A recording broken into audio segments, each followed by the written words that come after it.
Os Teólogos Anônimos apresentam Convidado Anônimo.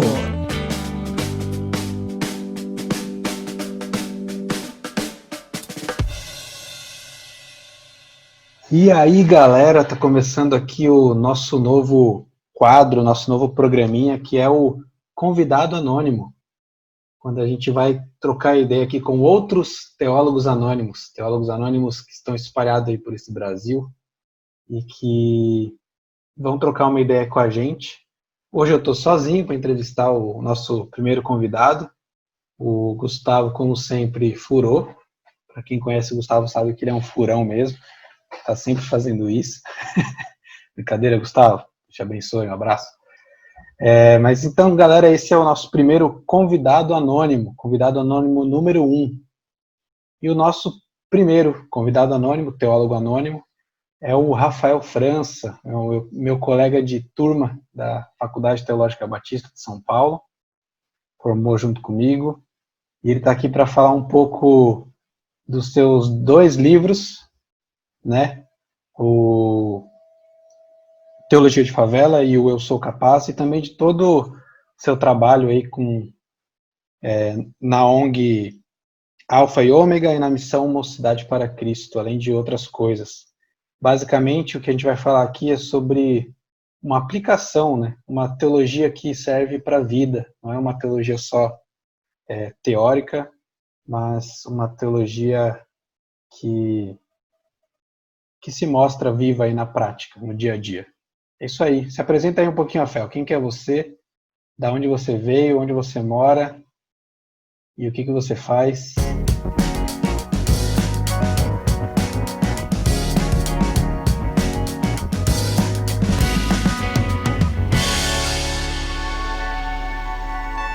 Boa noite, galera. Boa noite aí, outros teólogos anônimos. Hoje já tá o Lucas aqui, né? Mas sei que tem outros aí que participam dessa empreitada aí, nesse projeto de vocês. É uma honra estar aqui, é um prazer de verdade. Agradeço aí o convite. Como o Lucas já falou, meu nome é Rafael França, sou aí formado em teologia, juntamente com o nosso querido Lucas Ávila, autor de Gospel, um dos melhores livros já escritos nesse país. Sucesso mundial. Ele que precursor do Anderson Freire aí, né? Esse aí que é Ana Paula Valadão em companhia. E tá me difamando aqui no meu programa.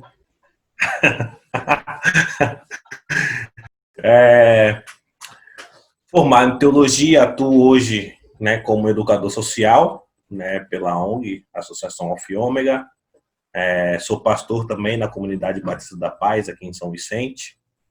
E também atuo na missão Mocidade para Cristo, mais conhecida como MPC, aqui também na Baixada Santista, na região da Baixada Santista. Minha vida tem girado em torno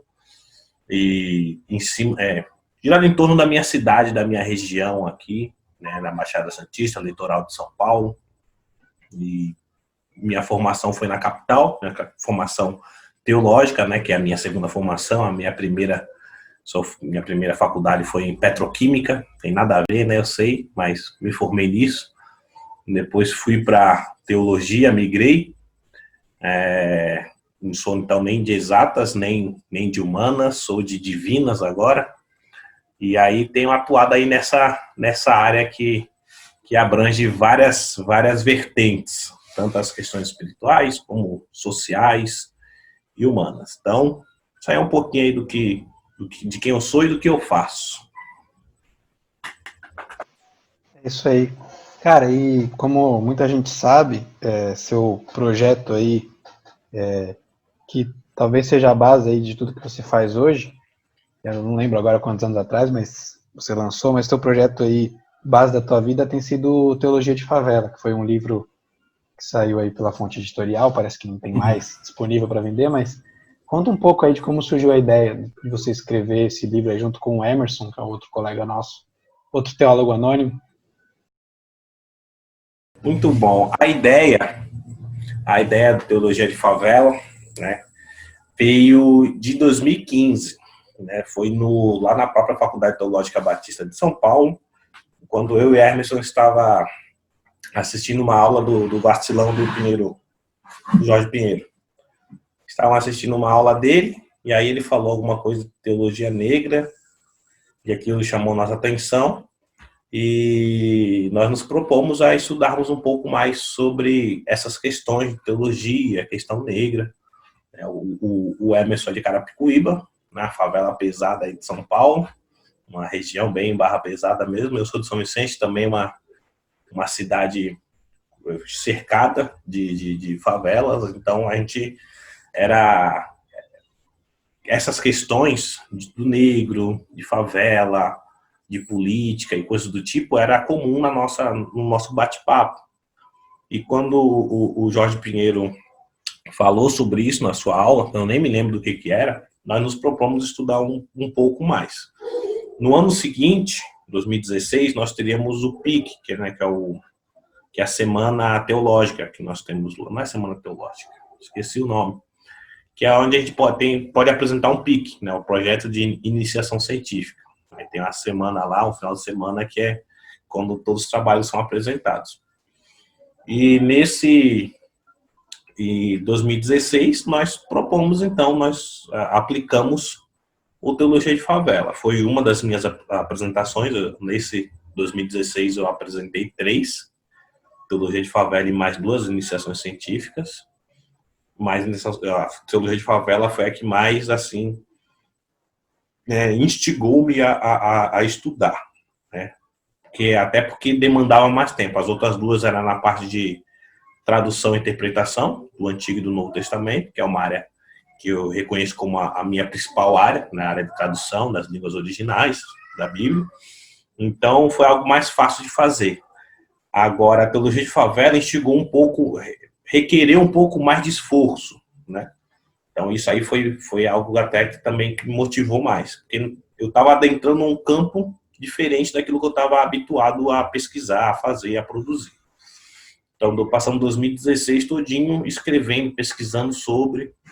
E aí, do Teologia Negra, nós encontramos teologia africana, começamos a encontrar outras teologias, começamos a pensar fora da caixinha, começamos a encontrar outras questões sociais, e a Teologia de Favela acabou virando um protótipo de uma ideia, de uma proposta que a gente teria como teologia própria.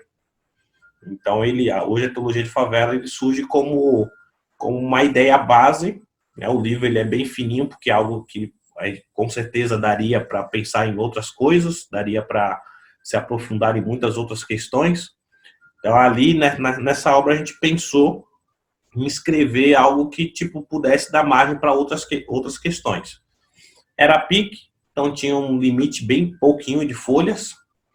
Escrevemos, apresentamos em 2016, foi o projeto, né, o projeto de iniciação científica que ganhou como melhor projeto dessa edição, em 2016, ganhamos lá os prêmios, tudo, ganhamos os livros, foi bem bacana.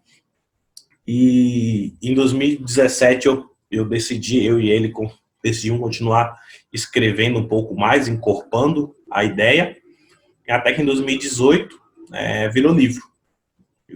Vendemos todos que tinha para vender, graças a Deus, né? Falamos sobre isso em outros ambientes. Fui convidado para falar sobre o que foi escrito na própria Faculdade Teológica Batista de São Paulo, em outros centros acadêmicos, em outras rodas de debate. E dentro desses debates, muitas questões se levantavam. Então, eu vejo que a Teologia de Favela é uma obra que foi se construindo. Então, essa é a história da Teologia de Favela. É um PIC, né, um projeto, uma iniciação científica que acabou virando um livro, que acabou virando uma ideia, que vai voltar a ser livro futuramente, que eu continuei a escrever sobre ele, e por aí vai. Então, é uma teologia que está se construindo e reconstruindo ao passar dos dias, ao passar do tempo. Isso é a Teologia de Favela. Legal. E, cara, você falou aí do projeto de continuar escrevendo sobre isso, Então, fala um pouquinho sobre isso, sobre o que você pretende escrever. Aproveita e já tenta situar a gente aí. Qual que é a relação que você faz aí sobre teologia com a favela? O que significa dizer que existe uma teologia de favela? Eu sei que a gente não combinou essa pergunta, mas o que significa dizer que há uma teologia de favela? Significa que a favela produz uma visão teológica, ou significa que a teologia cristã tem algo a dizer para quem mora na favela, ou é as duas coisas? Fala pra gente aí o que você acha que significa isso. Muito bacana essa pergunta, porque ela é uma pergunta que era corriqueira quando a gente ia apresentar o livro, ou a ideia do livro. Quando eu fui apresentar na própria Faculdade Teológica Batista de São Paulo, os alunos perguntaram por que disso. Tinha duas perguntas que eram praxe.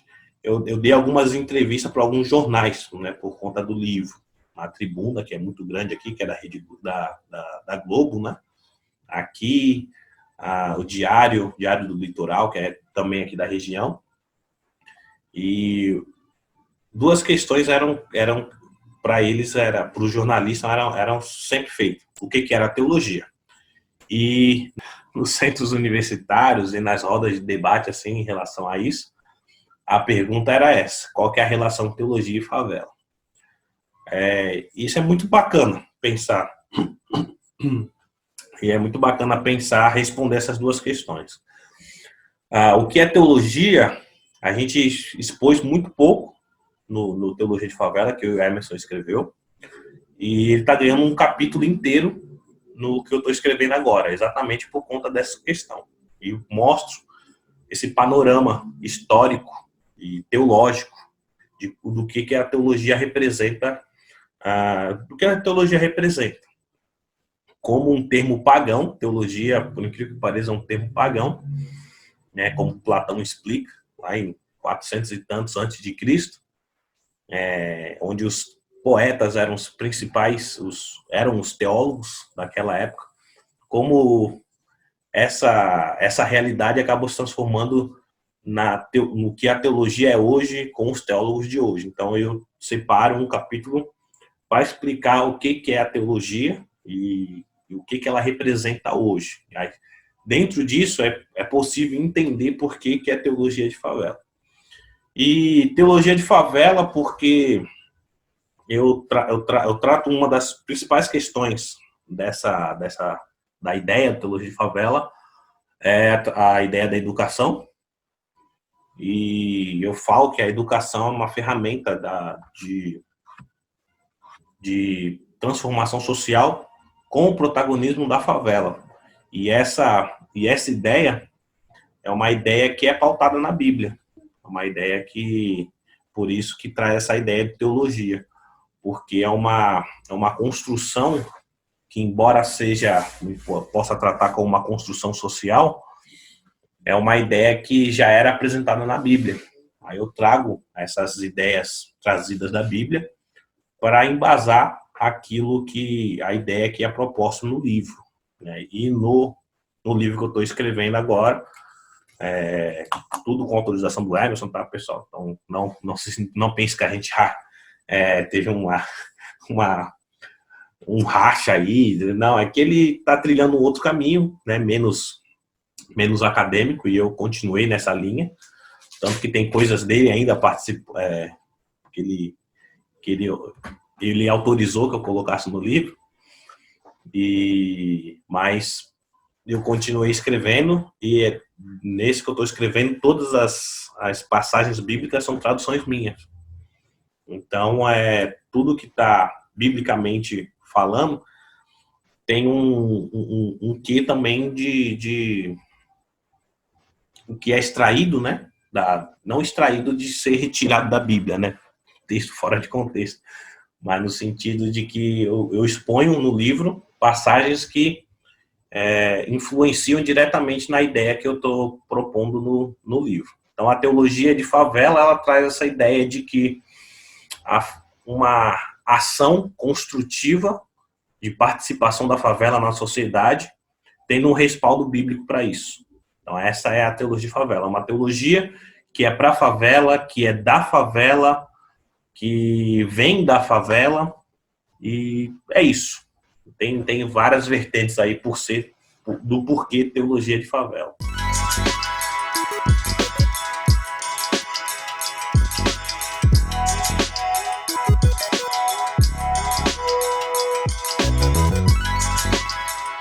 Pelo que eu entendi, o principal é pelo fato de ter sido uma teologia que é bíblica, que tem como objetivo a favela, mais do que uma teologia que é produzida na favela, digamos assim. É também isso, mas é mais a teologia bíblica que vai resultar em algo na favela, algo do tipo.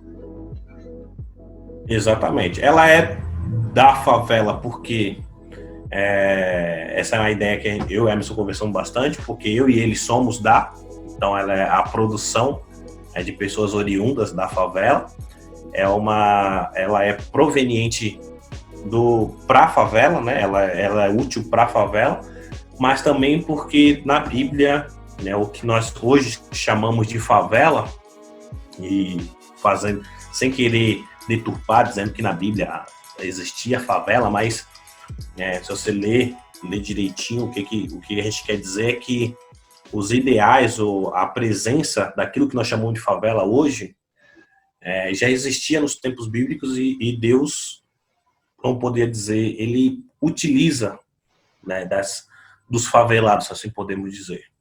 Acho que essa é a ideia principal, assim, essa é a dinâmica. Mas uma coisa interessante a se pontuar nisso é que, diferente de algumas teologias sociais que apresentam, eu posso citar a teologia da libertação, ou até da missão integral mesmo, é que a teologia de favela não é uma teologia que visa privilegiar a favela. Não é essa a ideia. Não é a ideia de dizer, não é o intento da teologia de favela dizer que a favela tem um privilégio ou algo do tipo. A ideia é mostrar para a favela que ela também tem a possibilidade de ser parte de um mover de Deus. Coisas que, para quem anda, para quem vive em favela, às vezes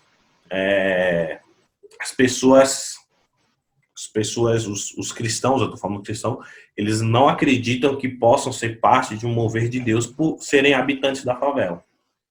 Então, para você ser usado por Deus, você tem que ir para grandes centros, para grandes igrejas, tem que sair da favela, e a favela tem que receber aquilo que vem de fora. E a ideia da teologia de favela é desconstruir isso, que a favela tem muito a oferecer. A favela tem muito a ajudar, a cooperar.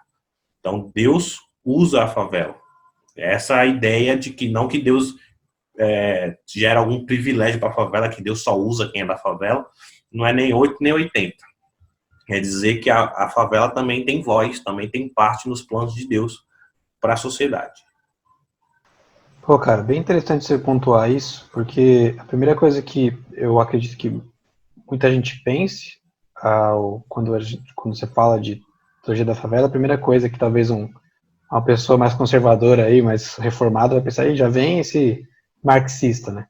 Porque assim, na visão marxista, tem essa questão, por exemplo, da teologia da libertação, a ideia de que o pobre é o escolhido, né? Digamos assim. Mas outra coisa que eu acho que é ainda mais, talvez, diferente da visão cristã, na visão, digamos, marxista ou, sei lá, progressista, é que o reino de Deus vai ser estabelecido por uma revolução social, ou que o reino de Deus se trata dessas questões sociais. Então não é isso que teu livro trata. Não é isso que vocês defendem. Não é isso que a gente trata. É exatamente isso que você pontuou. A teologia da libertação vai muito por esse viés, né, de que Deus tem um certo privilégio para com os pobres, eles são os escolhidos. Então, a ideia da teologia de favela é aquela ideia cristã de que todos são iguais, nivelados por baixo, ainda por cima. Todos somos iguais, pecadores carentes da graça de Deus. Essa é a ideia. mas para um entendimento de que, ainda assim sendo pecadores, Deus usa o ser humano, e inclusive os favelados. Essa é a ideia. Essa ideia de que há dois extremos, né? O extremo daqueles chamados, né, o pessoal da esquerda aí, os marxistas, de que as questões de Deus estão apenas vinculadas às questões sociais, e aqueles que, esse é um lado, né, e tem o outro, um pouco mais conservador, que vai dizer que o reino de Deus é só questão espiritual. Então tem um meio termo aí, e esse meio termo é real. Esse meio termo precisa ser levado em consideração. A ideia da teologia de favela não frisa apenas as questões sociais, né, em detrimento das questões espirituais, mas também leva em consideração essas questões sociais para a vida cristã, para a vida do ser humano. Então precisa ter um meio termo aí, precisa ter um balanceio nisso. Pensar que o reino de Deus refere-se apenas às questões sociais é mais ou menos aquilo que os judeus pensavam no primeiro século, não só no primeiro século, mas anteriormente a isso, de que o reino de Deus seria estabelecido por uma questão quando o Cristo seria aquele que ia derrotar Roma. Então, esquecendo de todas as questões espirituais, toda a questão de reino, que abrange essa questão física, né? Então, o reino de Deus tem, sim, sua questão metafísica, tem o seu quê espiritual, transcendente, e claro que isso influi numa questão empírica, assim podemos dizer, que é uma questão mais tangível. Então, a teologia de favela, né, eu busco trazer esse equilíbrio, eu busco considerar esses dois lados, porque a vida, o ser humano e o reino de Deus, ele abrange essas duas vertentes. Então, o próprio Deus, ele é Deus, mas ao mesmo tempo ele pisou na terra. Então, a gente acha que precisa estar nisso também, com a mente no céu, mas também entendendo que os nossos pés estão aqui. Então, acho que essa é a dinâmica que a gente precisa ter, e é instigado isso durante a escrita. Espero que isso fique claro na escrita, né? Para que nem o pessoal nem da direita nem da esquerda venha querer me matar. Vou fazer um comentário aqui, aí você vê se você quer comentar meu comentário. Porque, querendo ou não, essa tua ideia pega algo da missão integral, que é a ideia do evangelho integral para o ser humano integral, né? Que é essa ideia do espiritual e do físico. O problema é que a gente herdou, né, da visão grega, essa ideia da matéria e da forma, né? Platão, assim, tem o mundo das ideias, onde é tudo perfeito, o espiritual, e tem o mundo físico, material, onde tem essa questão que não é tão boa assim, né? Então a gente ficou com nesse dualismo que não é tanto a visão bíblica, né? A visão bíblica é mais essa história da redenção, e o ser humano é um ser integral, né? À toa que quando nós fomos glorificados, né, nós teremos um corpo. O Apocalipse fala do novo céu e uma nova terra. Existirá alguma coisa física. Então, o que é físico não é do mal, né? Então, querendo ou não, tem essa ideia um pouco do Pacto de Lausanne, da missão integral, do evangelho integral para o ser humano inteiro. Ou não, você discorda? Muito interessante esse comentário, né? No primeiro capítulo do Teologia de Favela, eu cito 4 teologias sociais, e nesse livro que eu estou escrevendo eu continuo citando, né, só que de forma mais abrangente, essas 4 teologias sociais, que é a teologia da libertação, a teologia da missão integral, teologia negra e teologia africana. E eu escrevo exatamente para dizer que, assim, a teologia de favela não é fruto de nenhuma dessas teologias. A teologia de favela não está copiando nenhuma dessas teologias, não é uma extensão de nenhuma dessas teologias, embora ela tenha algo a ver com todas elas. Isso é muito interessante, porque ao mesmo tempo que separa, une, porque todas fazem parte daquilo que nós chamamos de teologia social. E esse teu comentário ele tem muito sentido, porque realmente a teologia de favela ela segue esse viés do ser humano integral. Muitos vão tentar destrinchar, né? Não, a teologia ela vai abranger só espiritual. O que vai abranger a questão social é uma. O que vai pegar a parte psicológica é a psicologia, né? Então, cada área mordendo a sua. Só que o ser humano, ele é um. O ser humano, ele é um. E hoje, né, atuando um pouco mais nessas questões sociais, aí quando eu falo atuar no sentido de vivência mesmo, seja de trabalho, seja de missão, isso fica muito claro. Isso fica muito claro, tanto atuando nas escolas, como atuando na ONG que eu faço parte, dando assistência lá na REVUC, que é uma entidade de pessoal com dependência química, onde a OMS reconhece a espiritualidade como parte integrante do ser. A Organização Mundial da Saúde, ela reconhece que o ser humano, para se livrar das drogas, ela precisa ter a parte espiritual também satisfeita. Então, as ciências, elas têm entendido isso, né? E muitas vezes a teologia, ela não quer fazer parte disso, né? Tem, por exemplo, pensamentos, linhas teológicas que descredenciam os psicólogos, né? Falam que quem precisa de... Quem pode dar aconselhamento é o pastor. Uma pessoa que está mal e vai para o psicólogo, ela está errada. É descredenciando totalmente o psicólogo. Então, essa questão de separar o que é espiritual, o que é material, é uma tendência de muitas linhas, inclusive teológicas, que não tem nada a ver com que não tem nada a ver que é uma questão meramente teórica. Na prática, a gente vê que o ser humano é um. E ele precisa ser tratado como isso. Então, não adianta chegar, ensinar, aí eu trazendo experiência de escola, por exemplo. O menino, o adolescente está se cortando. Não adianta eu chegar lá falando com um versículo bíblico, fazendo uma oração, se eu não procuro atender a demanda específica que ele tem, que muitas vezes é um sofrimento, ou é um problema psicológico, emocional ou familiar. Claro, vai ajudar a oração, a palavra de conforto, tudo, mas não vai resolver. Então, quando a gente tem essa consciência mais global, mais geral, a gente consegue atuar de forma até mais cristã, de uma forma mais direta. Então, quando precisa de oração, ali estaremos para orar. Mas quando ele precisar do pão, também vamos estar lá. Se precisar do abraço, aqui estou eu. Porque o ser humano é um. Quem faz a separação geralmente é quem está de fora. Mas quem está ali vivendo, quem está precisando, sabe o que está faltando nele. Então, dentro desse olhar, a teologia de favela ela é parecida assim com a teologia da missão integral. O que pontua, inclusive, no livro, que assim, em algumas questões que gera até uma questão mais prática da teologia da missão integral, que ela diverge muito.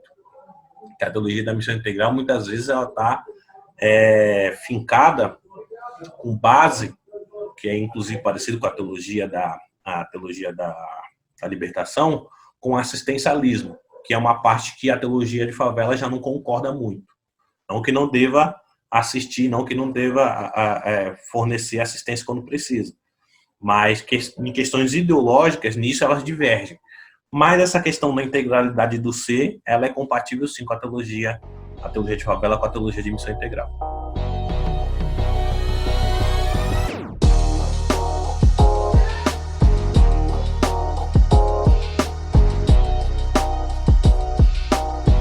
Show de bola, mano. Antes da gente seguir aqui para umas perguntas que a gente mais combinou aqui, você falou de alguns textos bíblicos aí que você traduziu. Você podia separar algum aí pra gente, sei lá, do Novo Testamento ou do Antigo, para dar um exemplo de que textos, só um, não precisa falar todos, porque senão ninguém vai comprar teu livro depois. Fala um, sei lá, cita um aí, ou lê rapidinho, não precisa explicar muito. Tá. Então, um dos textos aqui um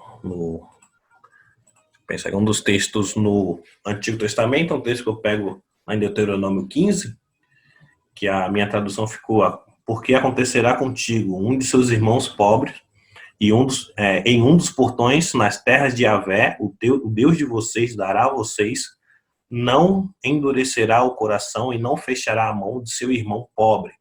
Sim, fará abrir a mão para ele, e certamente fará o nosso empréstimo suficiente da necessidade, de maneira que ele não ficará sem nada. Eu tento fazer a tradução mais literal, para que eu possa explicar alguns dos textos, algumas, como, por exemplo, não fechará a mão do seu irmão.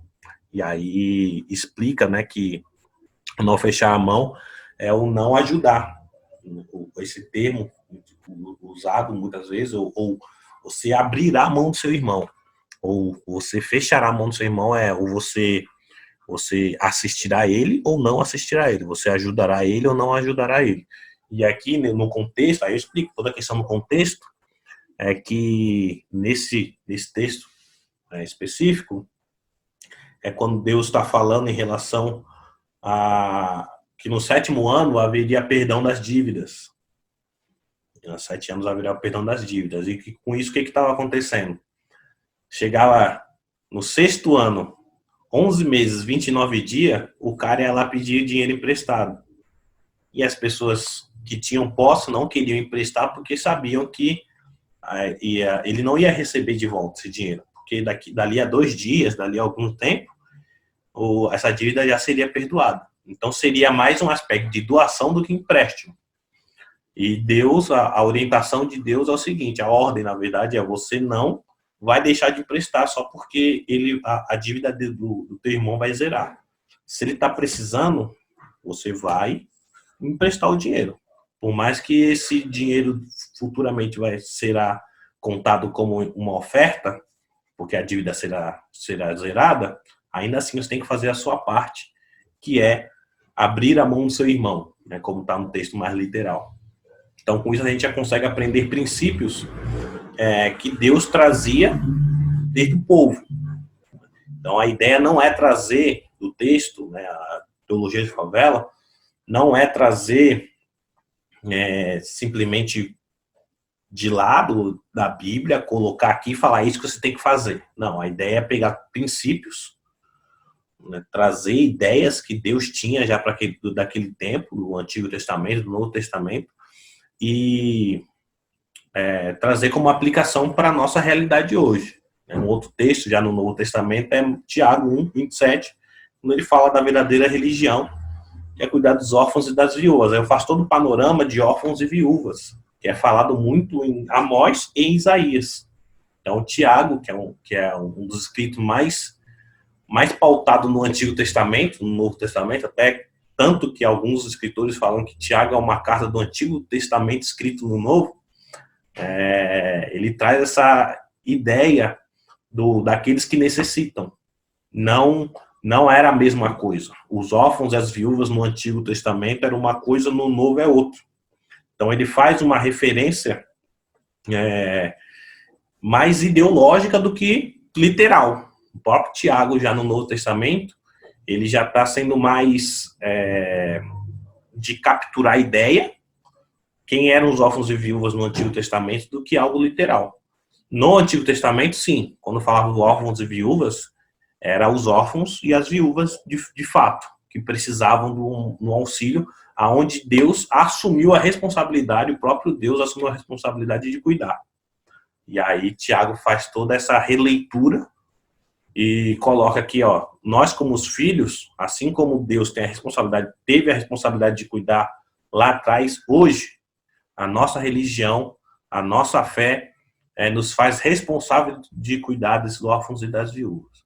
Então, aí, esses são alguns textos que eu utilizo no livro para fazer menção das ideias trazidas na Bíblia para ações, para condutas, procedimentos daqueles que professam a fé cristã. Lembrando que no texto, as traduções, no texto que eu estou escrevendo, as traduções, é uma linha minha mesmo, que é de tradução de uma maneira mais literal. Show de bola. Vamos seguir então aqui para voltar a falar um pouquinho mais aí da favela. Nos seus escritos aí sobre sobre esse tema, que é que aspectos ou dados aí você pode citar para a gente que seja ou uma curiosidade ou algo relevante que faça a gente entender a importância aí do teu trabalho relacionado à favela ou às comunidades. Legal, bacana. A primeira coisa que a gente precisa entender, na verdade, é que assim, a favela é uma construção, né? A favela é uma... Tem diversas variantes. Tem a questão de que a favela de hoje não é a mesma que a do passado. E a favela do Rio de Janeiro não é a mesma que a de São Paulo. Quem mora na favela não é tudo igual, não pensa tudo do mesmo jeito. Então, pensar favela, tentar entender o que é favela, que é o que eu tento fazer no livro, tanto em Teologia de Favela, que eu escrevi com o Emerson, tanto nessa nova escrita que eu tô escrevendo, o meu objetivo não é taxar o que é favela, mas é conceder informações para que os leitores consigam entender um pouco mais do que se passa nesse lugar, nesse mundo à parte. Aí, com isso, eu utilizei de alguns livros, acho que um interessante se falar desse daqui, Um País Chamado Favela, que é bem isso, a ideia é bem isso, que é um país à parte. Tem o Brasil e tem a favela, são duas coisas diferentes, né? Esse escrito pelo Renato Meirelles e o Celso Ataíde. Renato Meirelles, ele é sociólogo, e o Celso Ataíde, ele é empreendedor. Acho que vocês conhecem o Celso Ataíde, ele esteve na Globo até esses dias aí, ele é da CUFA, Central Única das Favelas, ele que é o cabeça aí da CUFA, da Taça das Favelas aí, muito interessante. Tem esse livro aqui, depois eu falo um pouco mais, Oração de Traficante, que é da Cristina Vital da Cunha. Inclusive foi você que me apresentou um vídeo dela, muito interessante, o Lucas. Foi tu que me apresentou essa mulher aqui, tu nem se lembra, tu mandou um vídeo dela? Lembro nada. Tu mandou um vídeo sobre favela e quando eu fui ver, tava lá no sul, lá na Este, lá na faculdade lá. Quando eu fui, tava tendo a semana teológica lá, quando eu fui lá, a palestra de noite era dela, da Cristina Vital da Cunha. Tem o Eduardo, que era do Facção Central. A minha memória é péssima, cara, nunca vou lembrar disso. A Guerra Não Declarada na Visão de Favelado. E só voltando nesse daqui, Um País Chamado Favela, é um texto de 2017 ou 2015, deixa eu só me lembrar aqui. Se não me engano, ele é de 2017. Ele faz um estudo, a maior pesquisa já feita em favela, até esse ano aqui. É isso aí mesmo, 2014, na verdade. A favela mostrada pelo Renato Meirelles e Celso Ataíde não é a mesma favela mostrada por Carolina de Jesus no Quarto de Despejo. São coisas totalmente diferentes. Carolina de Jesus lá, autora conhecida aí, um dos grandes marcos da escrita de favela. Então, nós temos dois países aqui. Temos o país dos dados atuais, temos o país do relato de uma favelada na década de 50, se não me engano. Então, uma coisa que a gente precisa entender é que a favela muda, ela é dinâmica, ela traça outros caminhos. Um exemplo claro disso, Carolina de Jesus falava que não via a hora de sair da favela, que a favela era o inferno na terra. Já na pesquisa feita, mais de 60% da favela gostava de onde morava e quase 90% não sairia da favela de jeito nenhum. Então, são duas realidades muito distintas. Então, acho que essa é a ideia que eu tento passar no livro, né? Dessa construção, do que se passa na cabeça dos favelados hoje. Então, uma outra ideia, por exemplo, que a Cristina Vital da Cunha ela fala muito interessante, que hoje nós chamamos de favela de comunidade, de unidade em comum, coisas que não é real, porque não existe a comunidade, porque são diversas mentes diferentes, são diversos jeitos, diversas culturas dentro de um mesmo ambiente. Então ali não é uma unidade em comum, não é uma comunidade. favela é o melhor termo mesmo para ser usado nesse sentido, né? E com isso, um aspecto interessante é que mais de 90% acredita que a favela melhorou. Não, é 90% não. 42% acredita que a favela melhorou e acredita que o fato dela ter melhorado significa que é Deus. Deus transformou a favela, fez com que a favela melhorasse, em comparação com que 1% acredita que foram as políticas públicas. Então, o que isso quer dizer? Isso representa que alguém que mora em comunidade tem muito mais facilidade em escutar e acreditar num pastor do que acreditar num político. Então, essas questões é muito interessante se pensar. E tem outras curiosidades que a gente trata muitas vezes de uma forma que a gente pensa que a gente descobre que não é. Por exemplo, qual é o ritmo mais tocado na favela? Não é o funk. O funk está em 5º lugar como a música mais tocada na favela. O rap é o 5º. Perde preconceito, né, cara? O rap tá em 3º, mas o primeiro é o forró. E o 2º é o tecnobrega. Caramba. Cara, só fazer um comentário. Interessante isso que você está falando sobre a gente chamar de comunidade. Eu tava aqui pensando, pô, quem vai ouvir aqui vai falar que o Rafael é um preconceituoso, o cara fala chamando de favela, favelado. O problema que a gente tem hoje é achar, tem uma espécie de, vou usar esse termo aqui, mas só para exagerar mesmo, uma ditadura da uniformidade, né? Como se todo mundo fosse igual e devesse ser igual. Sendo que nas favelas existem pessoas de diversas religiões e até mesmo de cores diversas, não tem só negro, tem gente de opiniões políticas diferentes e por aí vai, né, cara? Então não tem essa uniformidade, nem na favela, nem na sociedade, não existe isso. Em lugar nenhum.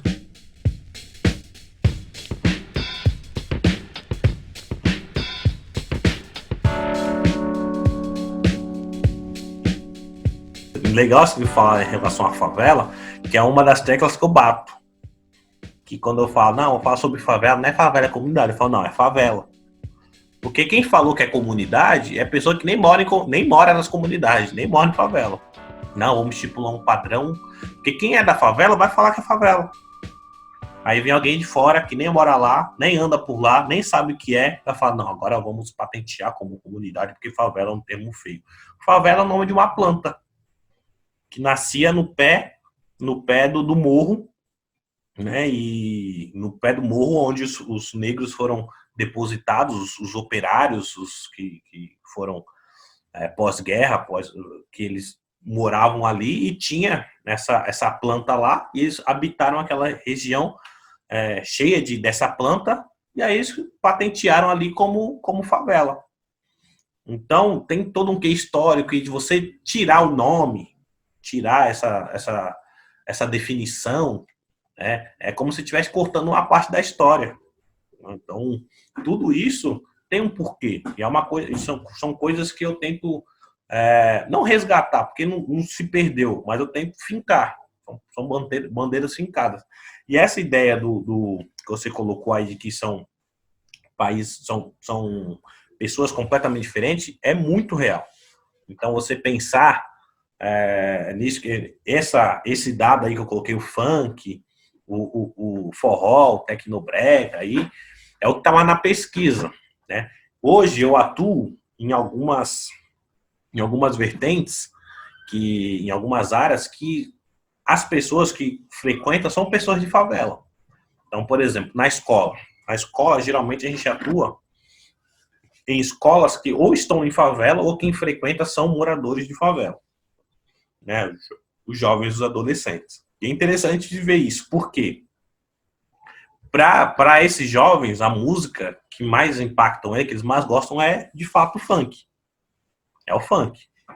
Pô, mas o funk não é o que mais toca? Não, segundo a pesquisa, não. Mas para os jovens é. E aí agora eu estou atuando lá no abrigo provisório para morador de rua. E a maioria dos moradores de rua, eles vêm de favela. A maioria, né? E lá, de vez em quando, a gente deixa a música tocando. Eles estão limpando o pátio, então a gente deixa a música rolando para eles descontrair. Tocou Racionais, é unânime, todos cantam. Todas as letras, tocou Racionais, todos cantam. Os mais jovens conhecem, mas não é o que vibra tanto neles, mas o pessoal mais jovem, mais velho, assim, não os idosos, mas os que são homens mais formados, assim, Racionais na veia. E se eu tocar um forrozão, né, a gente chama lá as músicas da gaiada lá, quem é mais idoso ou tem origem nortista, eles vão cantar tudo também. Então aí eu comecei a perceber que essa questão de música não é tanto por questão de lugar, é mais por questão de faixa etária. Então os mais jovens vão pro funk, os de meia idade vão pro rap, ou funk das antigas, e os idosos, ou raízes nortistas, eles vão preferir o forró ou sertanejo também das antigas. Então são construções totalmente diferentes. E isso nós encontramos na favela em diversos lugares. Então essas questões que é interessante, essas questões que são interessantes. Aí quando você fala a questão da religião, que são diversas religiões, até isso a gente precisa prestar atenção. Porque há uma construção nisso também. Tu falou lá do corinho pentecostal. Realmente, tocou o corinho, aí deixa o Cassiane rolar lá. Rapaz, não é só 15 graus de fogo santo, não. O negócio cai mais de 3 mil. E o pessoal gosta. Só que aí, pegando aquele livro do A Oração de Traficante, que é uma pesquisa etnográfica lá da Cristina Vital, ela fala disso. Que é uma construção muito louca. Porque, como surgiram as favelas? Os primeiros foram os negros, ex-escravos, que não tinham para onde ir, ganharam a liberdade, mas não tinham a real liberdade. E eles foram parar nas favelas. Tanto que a Carolina de Jesus, só fazendo um adendo aqui, tem uma frase dela que é forte, que eu até postei esses dias, que ela diz: o negro só é livre quando morre. Então, na origem da favela, esse é o pensamento. E os negros, que eram, entre aspas, livres, e não tinham para onde ir, iam para os cortiços ou iam para as favelas. E negro, recém-livre, era geralmente o pessoal da religiões de matriz africana. Então, a característica principal religiosa da favela, no início, era totalmente da religião de matriz africana, entre o candomblé, entre outras aí.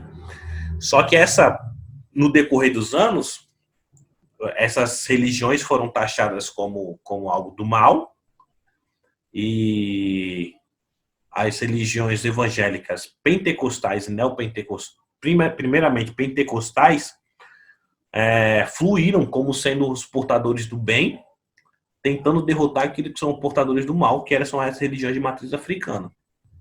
E depois disso entraram as igrejas neopentecostais. E agora, a dinâmica, a geografia, a realidade religiosa da favela de hoje é totalmente diferente da favela, da realidade religiosa da favela no seu início. Então, nisso a gente consegue ver que até essa questão da religião é uma construção. Então, falar que na favela só tem evangélico, depende de quando você está falando. Nos anos 50, não. A maioria era religião de matriz africana. Se você falar na maioria evangélico, a maioria é da religião matriz africana, depende. Quando? Se for hoje, não. A maioria é de neopentecostal, pentecostal. E ainda assim a gente consegue ver, mas por que esse pessoal que mora em favela, eles são mais do reteté? Porque essa é a realidade da igreja lá. Não vão muitas igrejas históricas para as favelas. Quando muitos encontram uma batista, uma presbiteriana, mas a realidade mesmo não sei quanto da Igreja Universal e Assembleia de Deus. E aí, você não pode cobrar da realidade de quem mora em favela uma realidade, um conhecimento um conhecimento teológico reformado, por exemplo. Porque as igrejas reformadas não estão nesse ambiente. Aí também fica uma pergunta, né? Por que as igrejas históricas ou reformadas não adentram esses lugares? Então fica aí, são vários questionamentos, e questão de música, religião, vivência, gosto, tudo isso são realidades de favela. E é muito legal de se descobrir. Então, se você quiser ler mais... Fique esperto aí no lançamento. É muito bom isso tudo que você falou, tá? Só comentando. Bem interessante, na real, porque às vezes a gente não conhece a realidade, né? Porque, como às vezes eu converso com a minha esposa aqui, a gente vive numa bolha, né? Muitas vezes. Não digo você exatamente, mas no geral as pessoas vivem numa bolha de Sim. achar que sabem a realidade do outro, mas a gente não sabe.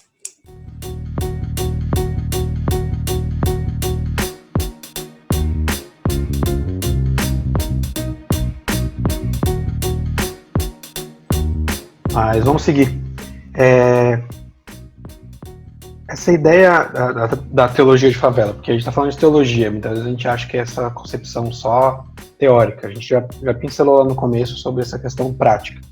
Mas fala pra gente aí que modo efetivo ou que exemplos de ação prática a teologia de favela implica, e pelo que eu vejo assim é mais a questão da educação mesmo, que você mesmo falou no começo. A educação é o carro-chefe da teologia de favela, digamos assim?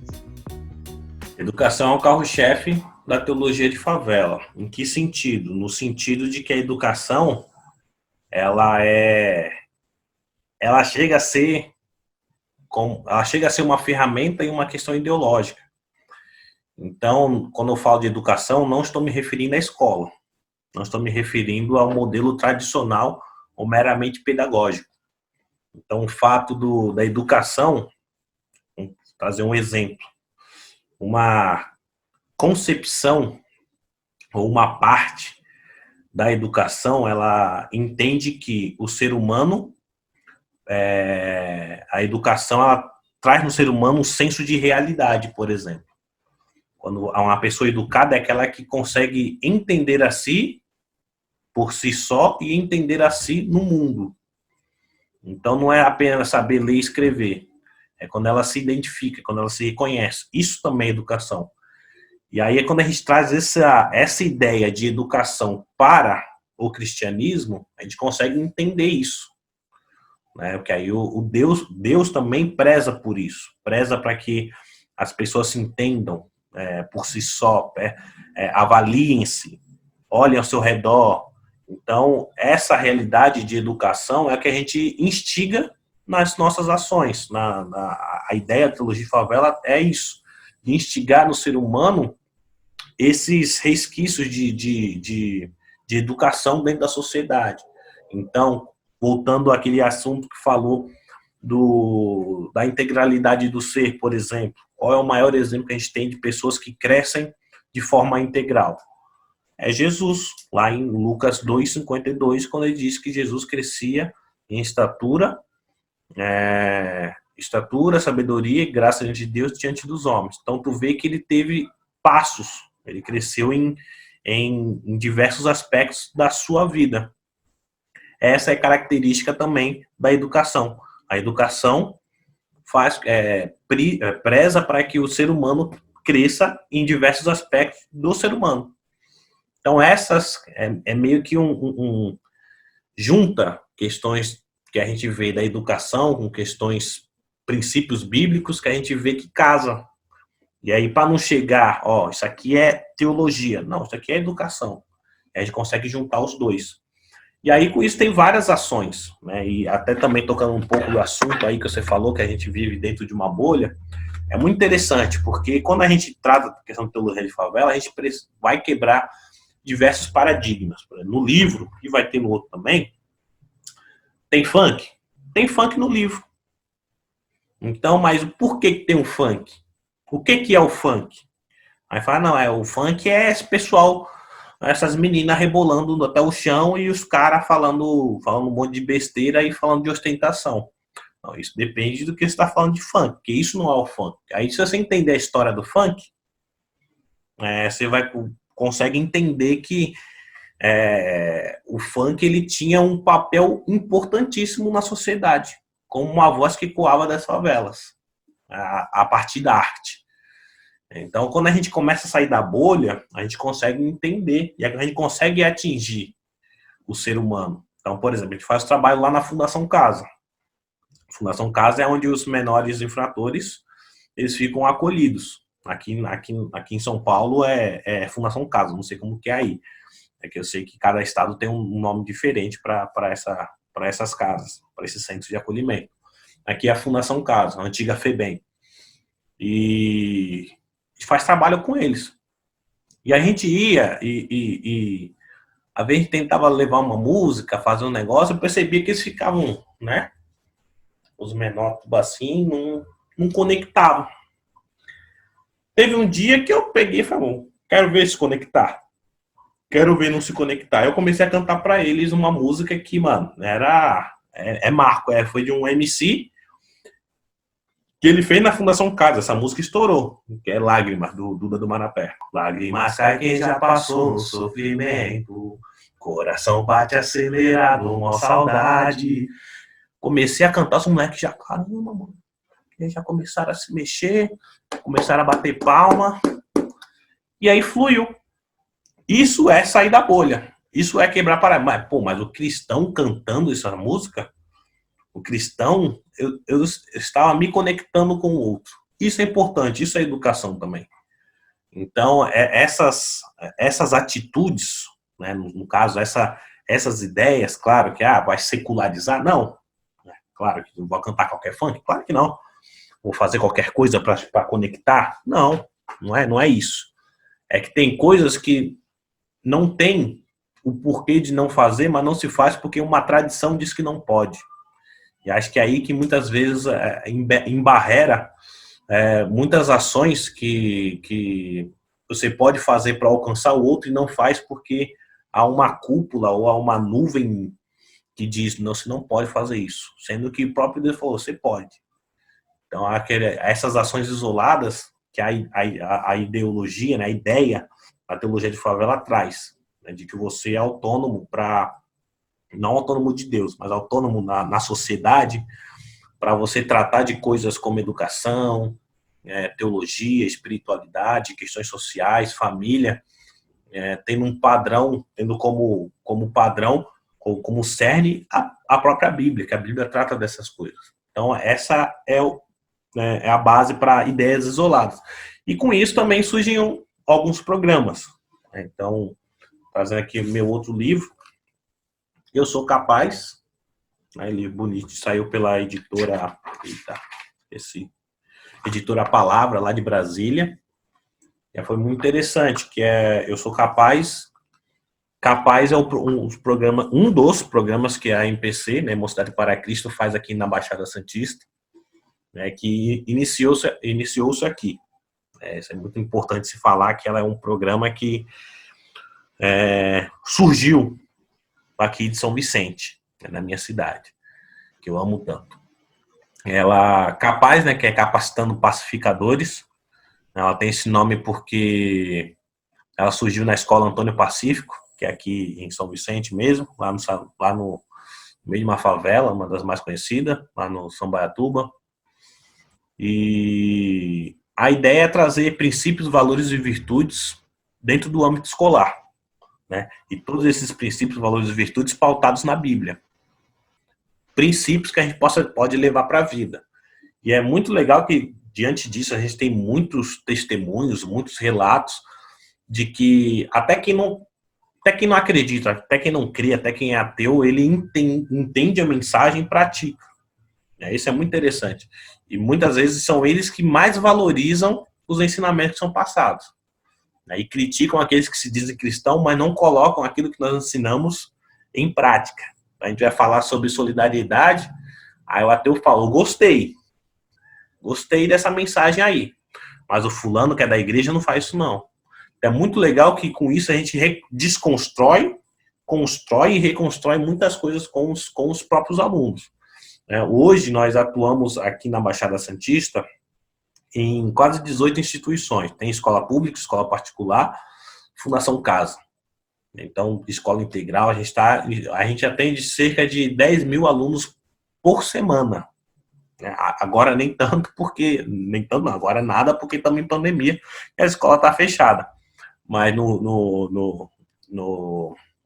na naturalidade é isso. Toda semana a gente leva um ensinamento, toda semana a gente leva uma lição. Tem dinâmica, tem um momento que a gente faz com eles de conversar, e tudo isso em 15 minutos. E a gente vai rodando com eles, né, na escola inteira, e depois fica com eles na hora de intervalo. E essa questão de colocar para eles pensarem, refletir, praticar, a gente sempre tem uma aplicação para a família também. Isso também é a forma de educação. É quando a gente joga a responsabilidade para eles. Um dos nossos lemas, que é mais da escola da vida do que do capaz, é tudo muda quando você muda. Então a gente joga para eles a responsabilidade do quê? Falar sobre unidade. A casa de você não tem unidade, você vai ser aquele que vai dar o primeiro passo para que na sua casa haja unidade. Então eles se sentem instigados, se sentem motivados a levar aquilo que eles aprendem em sala de aula para onde eles forem.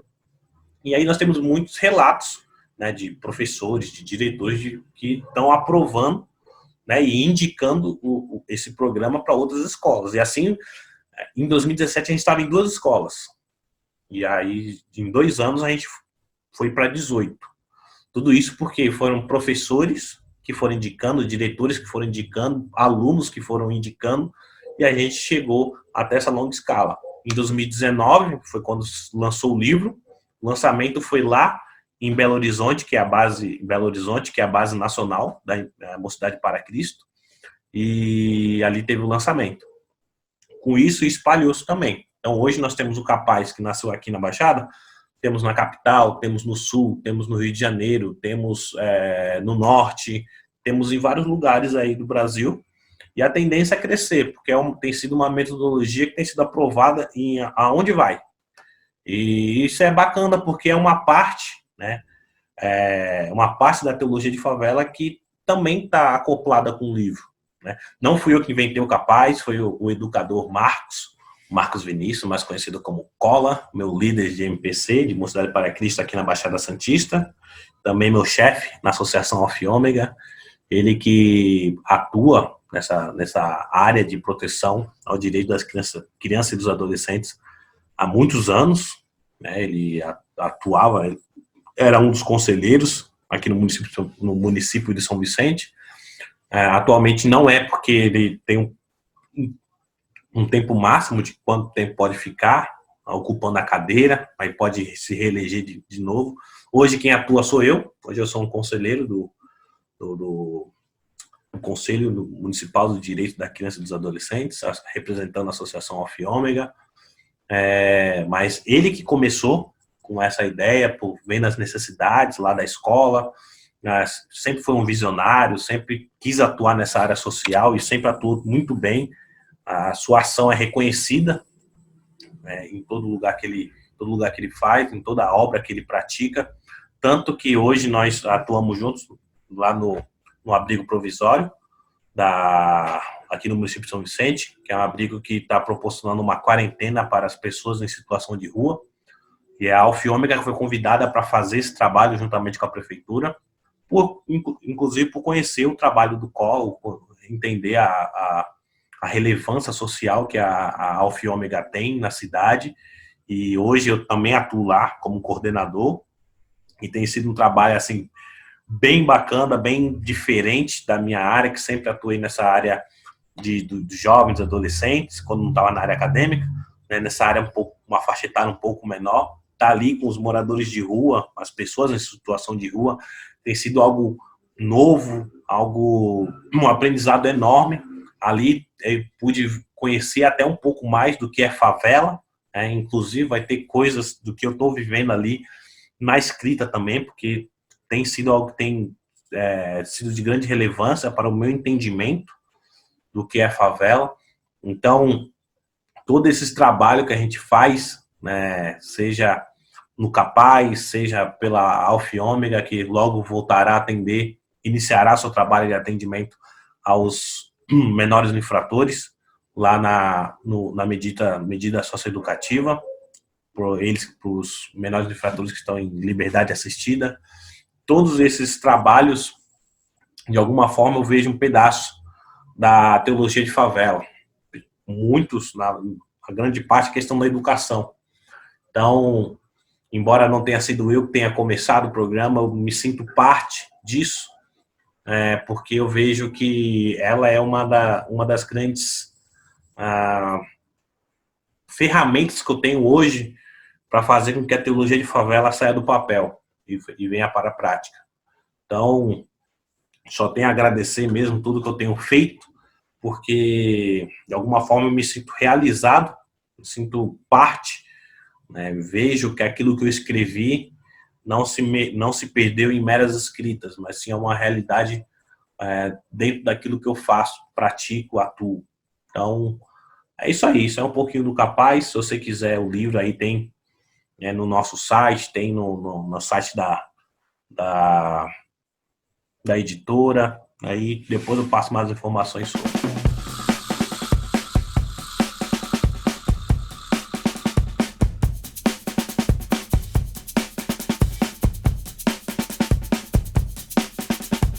E é isso aí, galera. Tá terminando aqui o nosso primeiro convidado anônimo, com a presença do teólogo, pastor, educador social e tudo mais, Rafael França, grande Rafael França.